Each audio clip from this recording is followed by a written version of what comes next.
How you doing, guys? I remember back when I was one of Jehovah's Witnesses, people would go to the elders with sometimes the most ridiculous problems. I swear, most of these people couldn't handle the most mundane issues. Like the elders had some sort of special knowledge or something. I mean, whether it be employment issues, whether they should move to another congregation, whether they should move in general, or whatever the issue was. I mean, right to erectile dysfunction, and more often than not, I would hear the elders give them the same blow-off, which was pray on it. In other words, they didn't know, so pray on it. Not that there's anything wrong with prayer, and for the most part, Jehovah's Witnesses do pray. I will give them that. But the sorry thing is, while Jehovah's Witnesses are praying to their God, their leaders are going to the world for help. If you look at some of the issues over the last few years within Watchtower, the sorry thing is, we all know about the child abuse problem. That is vastly greater than any of us really know. Their big issue, which I've mentioned in previous videos, was their ban in Russia. Okay, now Watchtower didn't go on JW Broadcasting and say, we all need you to pray to Jehovah on this so that we can get our property back and our ban lifted. No. Who did Watchtower go to for help? They didn't take their own advice by praying to Jehovah. No, they went to the United Nations for help. They appealed the ban, and the decision was returned in 9 minutes with a resounding no. They went to the UN for human rights violations of all people. They praised Angela Merkel, the Chancellor of Germany, for coming out and defending Watchtower's religious freedoms. No praise for Jehovah, but they praised a world leader. But of course, we all know Angela Merkel is a globalist, and we all know Watchtower's on the globalist agenda. Jehovah's Witnesses, are you not seeing the hypocrisy in this? You all pray to Jehovah, and you're all to be commended because you're, for the most part, very honorable people. But look at your leaders. You had a letter-writing campaign to the Russian Federation last year, and what they're telling you is the power of all of your letter-writing is more powerful than your God. And considering that no God is listening to you, maybe they're right. I mean, look at the Israelites. Use them for an example. What happened when they relied on their God of the Bible for help? They prospered. No nation could touch them.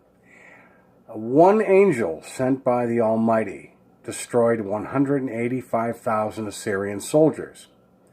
Yet what happened when the nation decided to rely on their own thinking or rely on alliances with other nations? That protection was taken away. I believe it was 2 Kings. I believe it was in chapter 17, where it said the curtain is falling on the nation Israel. God's patience has run out, and so he permitted the brutal Assyrian armies to capture Samaria, the capital of the northern kingdom of Israel. Hosea was the king for 9 years. During his reign, he tried to form an alliance with the king of Egypt in order to counteract the advances of the Assyrians. But it was too late.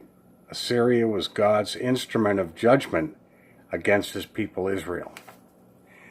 Okay, are you not seeing, Jehovah's Witnesses, that your leaders are going to the king of Egypt for help? When they go to any nation for help, when they go to the UN for assistance, they are relying on worldly organizations for defense. And I thought you people were no part of the world.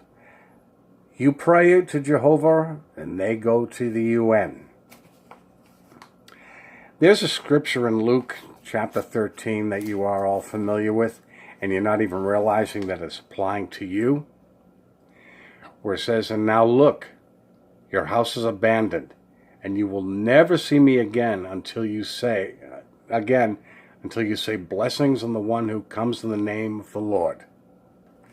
And this is something, Jehovah's Witnesses, that you are not doing. Okay? You put your leaders up on a pedestal. Okay? I'm talking about your governing body. And you're not even aware, you're not even comprehending that your governing body, now who do they answer to? Not to Jehovah.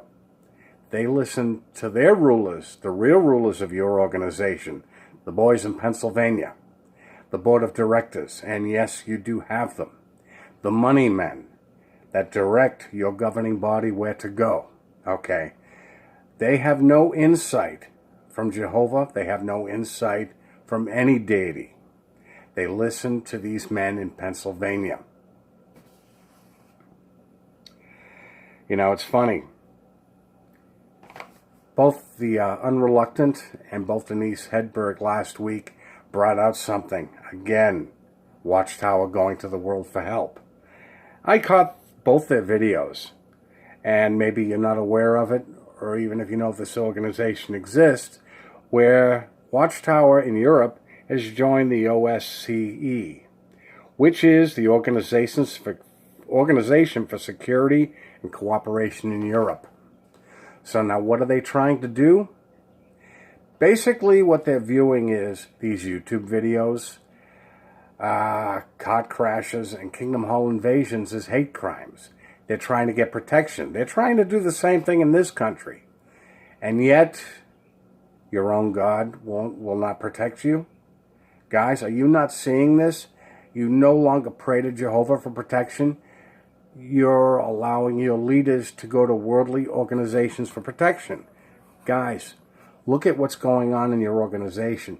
It's not what it was. I saw the changeover from the short time that I was in, and I said, frig it, and I got the hell out.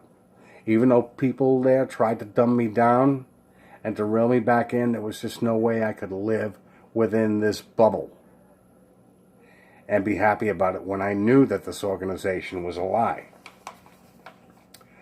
Sorry thing is, a few hours ago, Faith Leaks came up with something on their website.